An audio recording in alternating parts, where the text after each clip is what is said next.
चलिए पहले को भजन बा अभी भजन सुने तिवारी से तार दे जाके दुआरी हरि जी तार दे जाके दुआरी कहे अपने घर जे तार देले दुआरी पर जाके अपना घर जे तार देले नहीं उहे कितनी मन बा तार देले जाके बरियारी भक्ति में उस शक्ति बा कि भगवान के जाए के पौरी ढीला ढीला जारी अतला तपस्या कलस की भगवान के मजबूर होके बरियारी जाए के पर के नाम होइबो ना वे त प्राण अपन देबो मला तीन जन्म से इंतजार करते रहे कि भगवान माई है तो घाट छोड़ब ना भगवान के बरियारी जाए के पर अरे वो कहते हैं कमल दास कर बड़े गलती हो बोले बड़े मन सफर के गलती आसाराम के नाती हुआ का क्यों क्यों गिन के काट देता पहले जानो कर के कि तार दला जाके बरियारी के दुआरी पर तो भीख मांगे जाए हां तन दिहल जाए मां अब बरियारी के जला भट जो करे प्राण दे दे जहर लगा दे अपना देह में आग लगा करो जाए पर कि छोड़ दे आग नहीं बचा ले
मुड़की मारा तक काजल मुड़की मारेगा चल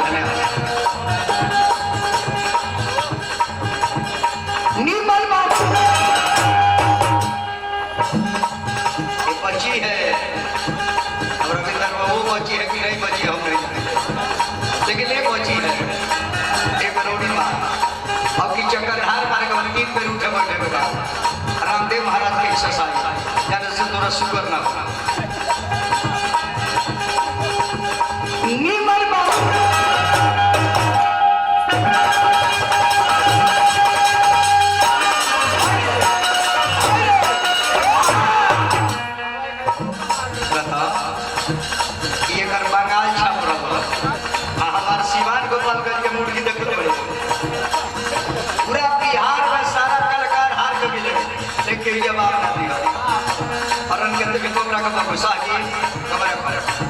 हमारे मुर्गी देख रहे मुरली